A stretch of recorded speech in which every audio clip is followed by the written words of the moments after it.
Jéhovah, Saint, Jésus-Christ, Saint, Saint-Michel, Saint, Dieu Tout-Puissant. Saint. Seigneur, l'heure de ta parole a En sonné. vérité, Je ne sais rien. C'est toi qui m'apprends toutes choses. je sais. Connecte ma bouche à ta bouche, Seigneur. Amen. Édifie ton peuple. Au Amen. nom de Jésus-Christ. Amen. Entre l'offrande d'Abel et celle de Caïn, quelle différence faisons-nous? Genèse chapitre 4, le verset 1 à 5 sera notre texte de base. Adam connut Ève, sa femme.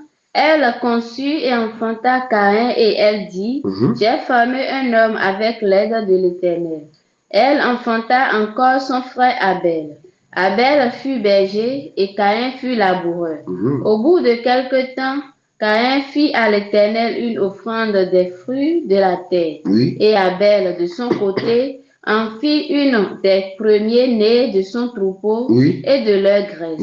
L'Éternel porta un regard favorable sur Abel et sur son offrande. Mais il ne porta pas un regard favorable sur Caïn et sur son offrande. Oui.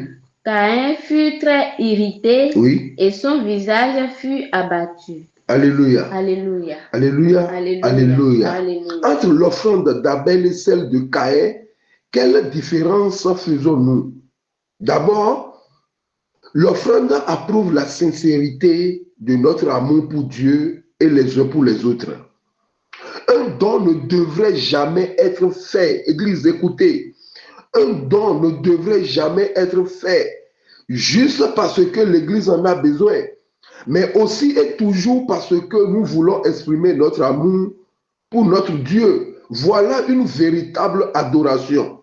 Donc, dans chaque offrande, il y a une adoration. Alléluia. Alléluia. Comment offrir une bonne offrande à Dieu? Posons-nous d'abord cette question. Une bonne offrande qu'on peut offrir à Dieu, c'est offrir soi-même d'abord et tout ce qui est à soi. Raison pourquoi vous allez faire cette remarque dans le texte lu dans Genèse chapitre 4, là, le verset 3. Dieu parle d'abord du donateur d'abord avant de parler du don. Allez-y, le verset 3. Au bout de quelque temps, oui, Caïn fit à l'Éternel une offrande des fruits de la terre. Merci. Donc vous allez voir, Dieu en a parlé du nom du donateur d'abord avant de parler de don. On parle d'abord de Caïn avant de parler de fruits de la terre. On parle d'abord d'Abel avant de parler du premier-né. Alléluia. Alléluia. Entre l'offrande d'Abel et celle de Caïn, quelle différence faisons-nous? Les 5 premières différences entre Abel et Caïn. Suivez bien, Église. Première différence, Abel a été le premier berger et Caïn a été le deuxième agriculteur. Vous allez constater dans le thème, on a parlé d'Abel avant de parler de Caïn. En temps normal, on devrait dire, entre l'offrande de Caïn et celle d'Abel, quelle différence faisons-nous? Mais pourquoi on a interverti? Pourquoi on a mis Abel devant et Caïn après? On dit premier avant de dire deux. Alléluia. Alléluia. Donc, Abel a été le premier berger et Caïn a été le deuxième agriculteur. Si je dis deuxième agriculteur, Adam était le premier. Abel, lui, il n'y avait pas comme lui auparavant. Caïn a été le deuxième laboureur. Deuxième différence, Abel a été le premier homme de foi. Caïn a été le deuxième incrédule. Troisième différence, Abel a été le premier obéissant. Caïn a été le deuxième à désobéir à Dieu. Abel, quatrième différence, Abel a été le premier juste. Par contre, Caïn a été le deuxième méchant. Hébreux chapitre 11, le verset 4. C'est par la foi qu'Abel offrit à Dieu un sacrifice plus excellent que celui de Caïn. C'est par elle qu'il fut déclaré juste, Dieu approuvant ses offrandes, et c'est par elle qu'il parle encore, quoique mort.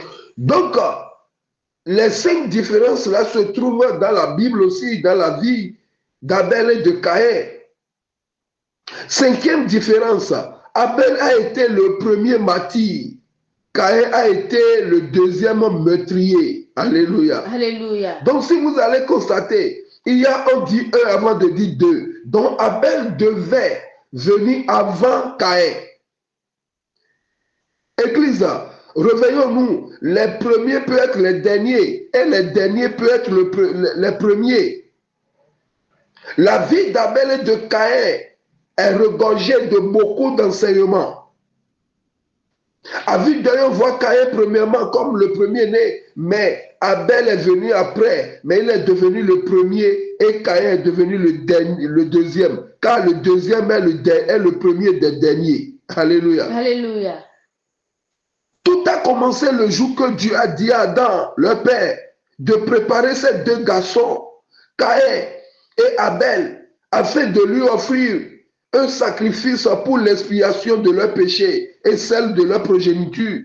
Parce que le péché est déjà présent sur la terre. Parce que Hébreux chapitre 9, le verset 27 dit quoi? Et comme il est réservé aux hommes de mourir une seule fois, après quoi vient le jugement. Voilà. Maintenant, avant que le jugement ne vienne, qu'est-ce qui doit se passer? Il doit avoir un sacrifice pour les épargner. Le verset 22 du Hébreux chapitre 9 là, le verset 22 dit quoi?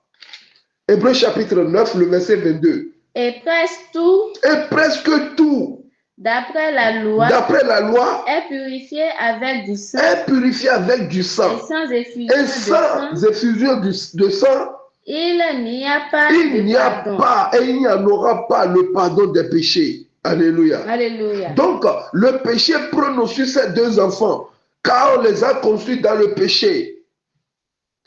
Ils ne sont pas comme leur père Adam et Ève.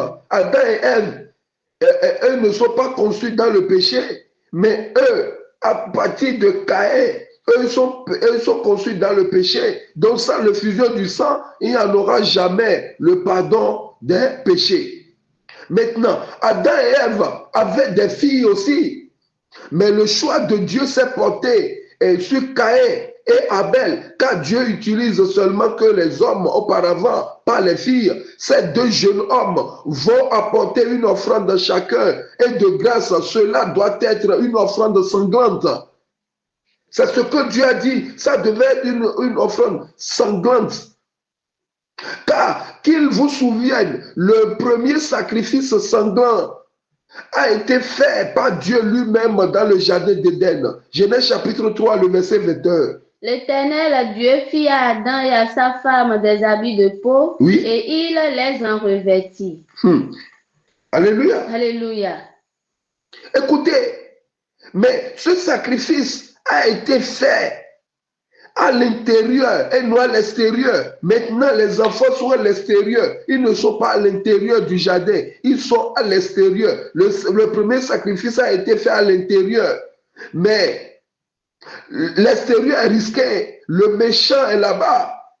Le péché rôde autour. Or que le salaire du péché, c'est la mort. Donc la mort prône autour d'eux. Raison pourquoi ceux qui n'ont pas accepté Jésus-Christ seront toujours la mort est toujours dans les environs. On dit renversement de mort, on dit coup de lion, on dit renversement de mort. Accepte Jésus-Christ, c'est le seul sacrifice que Dieu a accepté pour renverser la mort. Alléluia. Alléluia. Le sacrifice a été fait à l'intérieur, non à l'extérieur. Cependant, pour le sacrifice de l'extérieur du jardin, le choix de Dieu est porté sur Caïn et sur son frère. Alléluia. Alléluia. Le premier jour, c'était Caïn qui a fait son offrande avec les fruits du sol qui est déjà maudit. Le sol est déjà maudit. Genèse 3, le verset 17. Il dit à l'homme: puisque tu as écouté la voix de ta femme et que tu as mangé de l'arbre au sujet duquel je t'avais donné cet ordre, oui, tu ne mangeras point, le sol sera maudit à cause de toi. Voilà. C'est à la force de peine que tu en tireras ta nourriture tous les jours de ta vie. Donc le sol est déjà maudit. Caïn ne doit plus soutirer des choses dans ce qui est déjà maudit. Alléluia. Alléluia. Mais lorsque le tour d'Abel arriva, il fit selon la volonté de Dieu, qui est l'offrande sanglante. Leur père les avait déjà prévenus des années que ce que Dieu veut, c'est l'obéissance. Et non, ce que Dieu veut, c'est fait selon sa volonté, non votre volonté. Caïn a fait selon sa volonté. Abel a fait selon la volonté de Dieu. Genèse 4, le verset 4. Et Abel, de son côté, en fit une des premiers-nés de son troupeau et de leur graisse. L'Éternel porta un regard favorable sur Abel et sur son offrande. Parce que Abel n'avait rien soutiré. Il n'a rien enlevé. Dans l'offrande d'Abel, il y a deux choses. Dans l'offrande d'Abel, il y a une des premiers-nés, il y a un agneau qui a pris dans son troupeau, et non seulement ça, et de leur graisse. Alléluia. Alléluia. Est-ce que dans ton offrande, on voit la parole et on voit le Saint-Esprit? Ou bien tu ne fais pas l'orgueil? Est-ce que dans ta vie, on voit la parole de Dieu? Tu marches selon la parole de Dieu, mais tu marches selon tes propres paroles ou la parole du monde. Comprenez ceci, l'offrande d'Abel n'a pas été retenue parce qu'il est un berger, non, mais parce qu'il a fait ce qui dépasse une offrande. Oui. Pour Abel, c'est un sacrifice qui parle. Pour Abel dépasse offrande, c'est un sacrifice. Entre l'offrande d'Abel et celle de Caïn, quelle différence faisons-nous? La différence entre l'offrande des deux frères est la différence entre la foi et les œuvres. Alléluia. Alléluia. L'offrande d'Abel représente la foi. Abel a marché par la foi et non pas la vue. Nous devons avoir la foi sur l'œuvre de Jésus-Christ à la croix de Golgotha, pas celui, c'est-à-dire pas dans une autre œuvre, mais pas l'œuvre de Golgotha, car c'est lui le véritable agneau de Dieu. C'est Jésus-Christ le véritable agneau de Dieu. L'offrande de Caïn représente les œuvres, les efforts humains. Romains chapitre 3, le verset 23. Car tous ont péché et sont privés de la gloire de Dieu. Depuis que nous avons péché, il n'y a plus de moyens d'être bon devant Dieu. Il n'y a plus d'autres moyens, il n'y a plus d'autres recours. Seul Jésus-Christ, le verset 20 maintenant, Romains 3. Car nul ne sera justifié devant lui par les œuvres de la loi. Merci. Personne ne sera justifié par les œuvres.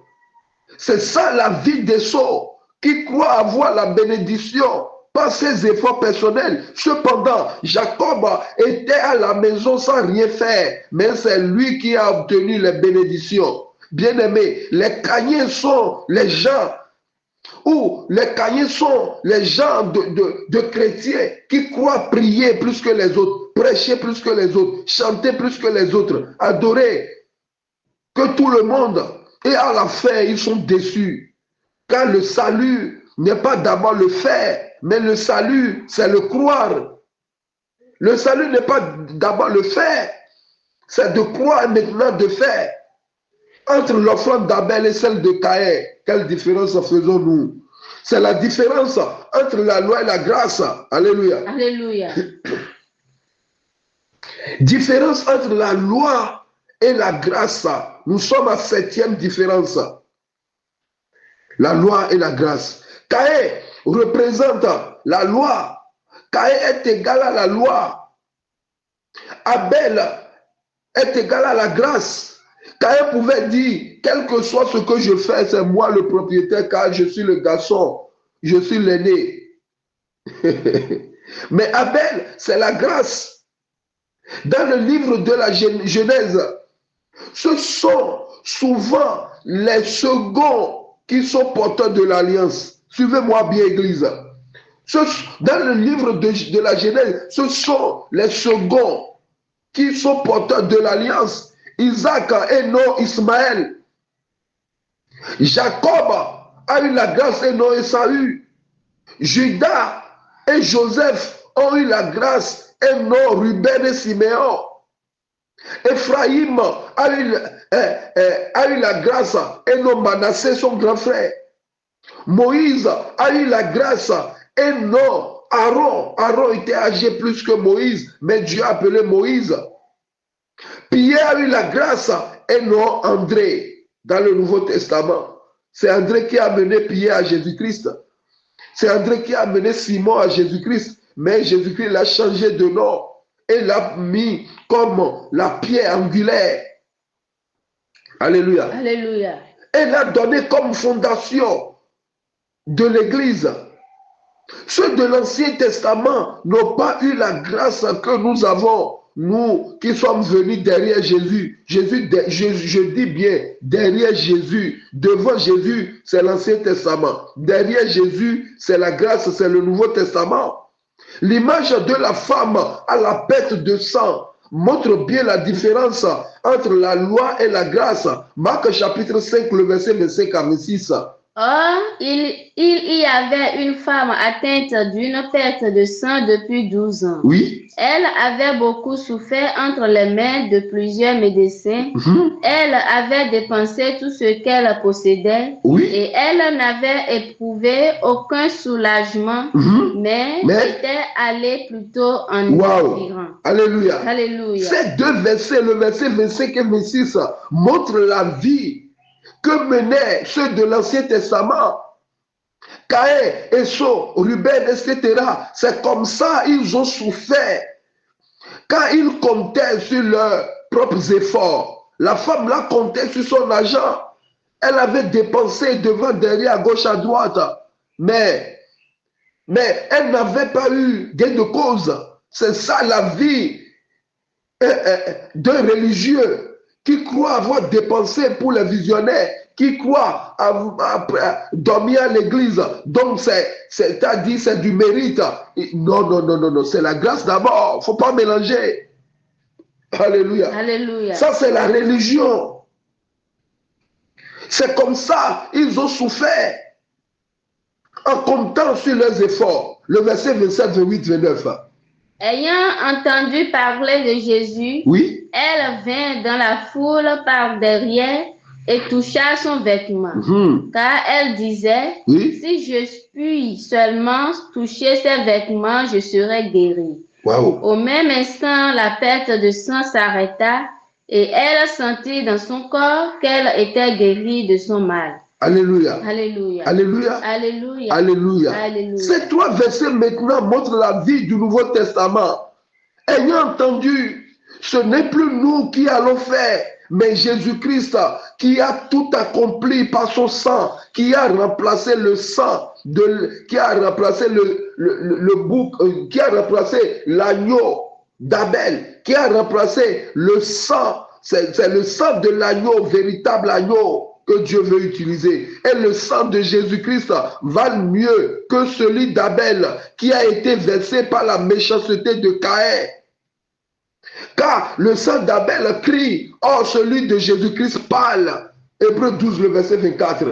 De Jésus qui est le médiateur de la nouvelle alliance et du sang de l'aspersion qui parle mieux que celui d'Abel. Donc, on a comparé les deux sangs. Le sang d'Abel crie. Par contre, le sang de Jésus parle. Nous devons adorer, nous devons invoquer quel sang? Le sang d'Abel crie. Pourquoi? Lui demande justice. Lui demande vengeance. Mais Jésus-Christ, son sang, il nous a donné gratuitement. Il ne demande pas vengeance. Au contraire, il intercède. Il parle à Dieu de notre sort. Entre l'offrande d'Abel et celle de Caïn, quelle différence faisons-nous? Alléluia. Alléluia. 8e différence. Différence entre l'agriculteur et l'éleveur. Alléluia. Alléluia. La différence entre l'agriculture et l'élevage. Dans le premier testament, Dans l'ancienne alliance, Dieu choisit souvent des bergers pour porter sa parole. Imaginez la vie d'Abraham. Abraham a été un berger. Alléluia. Alléluia. Isaac a été un berger. Jacob a été un berger. Moïse est un berger. David aussi. Ils étaient tous des bergers. De par leur mode de vie, et ils sont devenus les icônes de l'Ancien Testament. Alléluia. Alléluia. Nous devons comprendre que 3 fois dans la Bible, le pouvoir changeait de main. Premièrement, c'était les cultivateurs, les agriculteurs, les laboureurs, c'est-à-dire Adam et Caïn. Deuxièmement, c'était les bergers. Le pouvoir changeait de main. Et troisièmement, maintenant, les pêcheurs. Je dis quoi? Cultivateurs, bergers et pêcheurs. Caïn n'avait pas compris que le pouvoir a déjà changé de main. Dieu ne voulait plus les cultivateurs, mais Dieu veut maintenant des bergers. Maintenant, nous qui sommes du temps de la grâce, nous devons comprendre que le pouvoir a encore changé de main. Dieu ne veut plus des bergers, Dieu veut maintenant des pêcheurs. Depuis l'arrivée de notre Seigneur Jésus-Christ, Dieu veut travailler avec des pêcheurs. Alléluia. Alléluia. Luc 5, le verset 9. Car l'épouvante l'avait saisi, oui, lui et tous ceux qui étaient avec lui, oui, à cause de la pêche qu'il avait faite. À cause de la pêche miraculeuse. Continue. Il en était de même de Jacques et de Jean, fils de Zébédée, les associés de Simon. Merci. Alléluia. Voilà le verset 10 maintenant. Il en était de même de Jacques et de Jean, oui, fils de Zébédée, les associés de Simon. Les associés de Simon. Alors Jésus dit à Simon, oui, ne crains point, désormais tu seras pêcheur d'hommes. Voilà, maintenant le pouvoir a encore changé de main. Agriculteur, berger, ça c'est l'Ancien Testament. Maintenant Dieu ne veut plus de berger, Dieu veut maintenant des pêcheurs. Ok, aujourd'hui, nous voterons dans la bergerie. Nous devons sortir pour aller pêcher. Alléluia. Alléluia. Dorénavant, personne ne doit plus être berger, mais pêcheur d'hommes. La mer représente le monde. Les poissons sont les hommes. Les pêcheurs sont les vrais disciples de Christ. Entre l'offrande d'Abel et celle de Caïn, quelle différence faisons-nous? 9e différence. La différence là est entre le végétal et l'animal. Alléluia. Alléluia. 9e différence, végétal et animal. L'offrande de Caïn est végétale, alors que celle d'Abel est animale. Bien-aimé, il y a les règnes selon Dieu. Après le règne divin, venait le règne humain. Alléluia. Alléluia. Après le règne humain, venait le règne angélique. Après le règne angélique, venait le règne animal. Après le règne animal, venait le règne végétal. Après le règne végétal, venait le règne minéral. Alléluia. Alléluia. Donc, le règne animal étant le 4e règne. Alléluia. Alléluia. Et maintenant, le règne angélique, le règne animal est venu maintenant avant le règne végétal. C'est très capital de connaître la différence, de connaître ce genre de choses. Quand on voit Dieu, on voit l'homme. Après l'homme viennent les anges. Nous ne devons pas adorer les anges car nous sommes leurs supérieurs. Après les anges venaient les animaux. 4e règne. Après les animaux, 5e règne, c'est les arbres, le règne végétal. Après le règne végétal, vient maintenant le règne minéral. Mais aujourd'hui, les hommes adorent les eaux, les hommes adorent les plantes, d'autres adorent les animaux, d'autres font des fétiches, des idoles. Quelle incrédulité! Même les chrétiens aussi sont dans ça. On s'agenouille devant des ciments et on prie. Quelle aberration! Après Dieu, c'est l'homme. C'est Dieu qui nous a donné cette grâce. Alléluia. Alléluia. C'est très capital de connaître la différence entre l'offrande et le sacrifice aussi. Le sacrifice nous rend avisés, c'est-à-dire le sacrifice nous oblige à agir avec l'intelligence et la prudence. Aujourd'hui, l'Église n'est plus intelligente, l'Église n'est plus prudente. On marche comme on veut. Le sacrifice a rendu Abel avisé. Pendant que l'offrande rend les hommes mal avisés, imprévoyants, l'offrande a rendu Caïn imprévoyant. Proverbe chapitre 22, le verset 3. L'homme prudent voit le mal et se cache, mais les simples avancent et sont punis. Mais est-ce que l'Église est prudente maintenant? Est-ce qu'on voit le mal venir de loin? Est-ce qu'on est avisé? L'enlèvement vient bientôt pendant que l'Église s'agenouille devant des statues. Entre l'offrande d'Abel et celle de Caïn, quelle différence faisons-nous? 10e différence, c'est la différence entre l'offrande et le sacrifice. L'évangile selon Luc nous montre que cette différence entre l'offrande d'Abel et celle de Caïn est représentée par la pauvre veuve. Le sacrifice qu'il a fait dans le temple. La pauvre veuve a fait comme Abel, pendant que les riches du temple ont fait comme Caïn. Luc 21, le verset 4. Car c'est de leur superflu que tous ceux-là ont mis des offrandes dans le tronc. Oui. Mais elle a mis de son nécessaire tout ce qu'elle avait pour vivre. C'est ce que nous faisons dans l'église aujourd'hui avec les... C'est ce que nous faisons à l'église maintenant. Nous ne voulons pas faire comme la pauvre veuve. Nous voulons faire à l'image d'Ananias et de Saphira. Nous ne voulons pas donner toute notre vie à Jésus-Christ. Le sacrifice touche Dieu plus que les offrandes.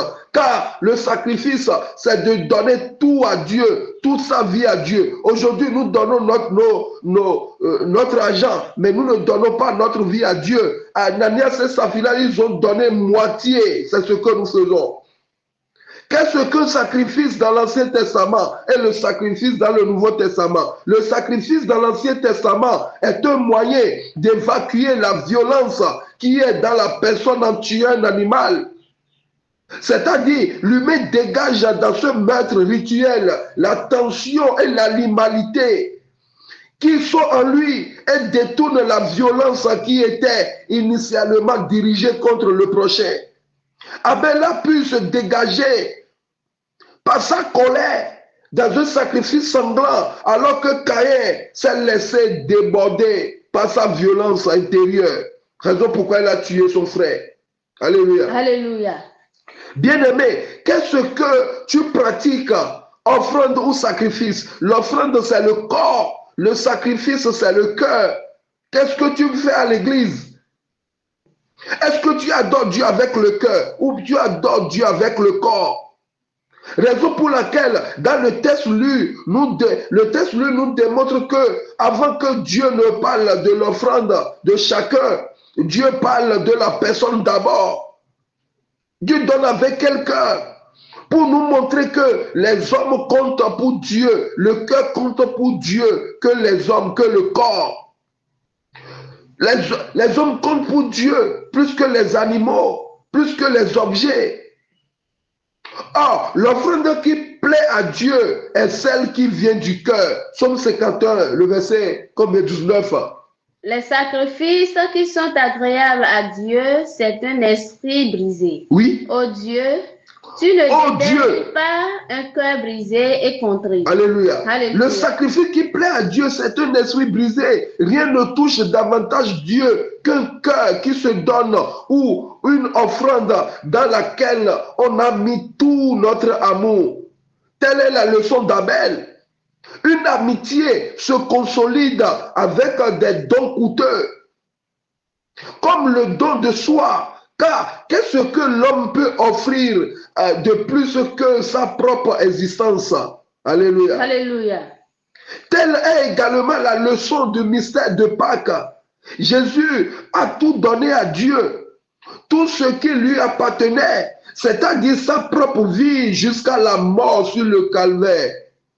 Alléluia. Alléluia. Et le Père a agréé le sacrifice de son Fils en le ressuscitant et en le faisant asseoir à sa droite, signe d'amitié suprême.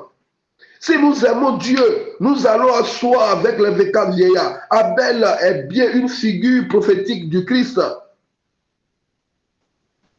Quant à nous, qui sommes les chrétiens, résistons au démon de la jalousie à laquelle Caïn avait été succombé. Dieu nous aime tous, malgré nos faiblesses. Et il nous tend toujours la main pendant que nous sommes abattus par le poids de la jalousie. Écoutez, Genèse chapitre 4, le verset 6 à 7.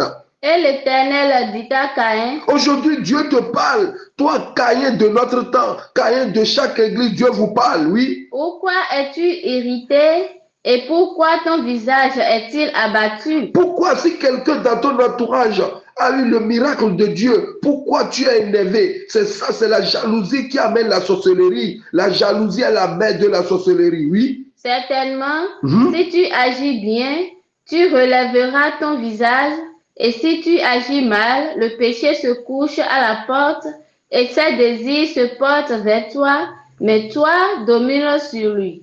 Alléluia. Alléluia. Mais toi domines sur lui. C'est ça. La domination, Dieu nous a déjà donné. Qu'est-ce que tu fais à l'église? Tu fais des sacrifices. Tu donnes ta vie à Jésus ou bien tu donnes tes biens à Jésus. Pas la peine de jalouser ton prochain. Si ton ministère bénit Dieu, Dieu bénira ton ministère. C'est ça la vie de Caïn et Abel. La vie, le ministère. Bien-aimé, garde ceci. Si ton ministère bénit Dieu, Dieu bénira ton ministère. Tout ce que nous avons est à Dieu. Même l'argent qu'on gagne, nous devons demander à Dieu comment nous allons faire les dépenses. Car dans chaque revenu, il y a la semence et le pain. Donc, il y a juste deux manières de dépenser l'argent que Dieu nous donne. Soit en tant que semence, soit en tant que pain. Le pain représente l'argent que nous utilisons pour répondre à nos besoins. La semence est l'argent qu'il nous faut semer à tout prix pour récolter l'abondance afin de combler nos désirs et nos plaisirs. Alléluia. Alléluia. Autrement dit, dans chaque salaire que tu reçois, dans chaque argent qu'on t'offre, tu dois toujours demander l'aide du Saint-Esprit pour qu'il te dise la part du pain et celle de la semence, au-delà de la dîme que chacun de nous est appelé à donner. Même si certains préfèrent dire donner,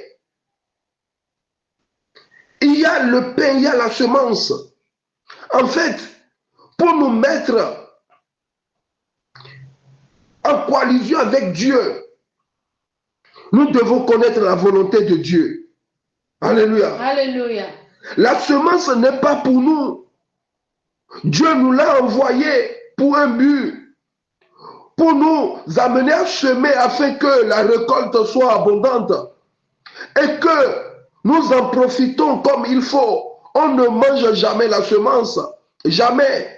C'est le pain qui constitue notre nourriture. Voilà pourquoi le Seigneur a dit dans Genèse 1, le verset 29, et Dieu dit, voici, je vous donne tout herbe portant de la semence et qui est à la surface de toute la terre, et tout arbre ayant en lui du fruit d'arbre et portant la semence, ce sera votre nourriture. La différence entre Abel et Caïn est énorme. Ce thème est regorgé de beaucoup d'enseignements. Voilà, nous venons de tirer 10 différences dans la vie, dans l'offrande d'Abel et celle de Caïn.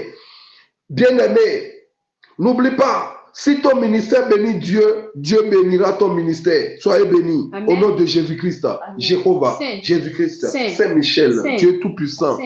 Ta parole vient d'être libérée. En vérité. Bénis les cœurs, Seigneur. Amen. Bénis nos œuvres, Seigneur. Amen. Amène-nous dans le sacrifice et non dans l'offrande, Seigneur. Amen. Aide-nous à nous donner entièrement à toi, Seigneur. Amen. Touche nos cœurs, nos corps. Au nom de notre Seigneur Jésus-Christ. Amen. Amen. Amen. Au nom de notre Seigneur Jésus-Christ.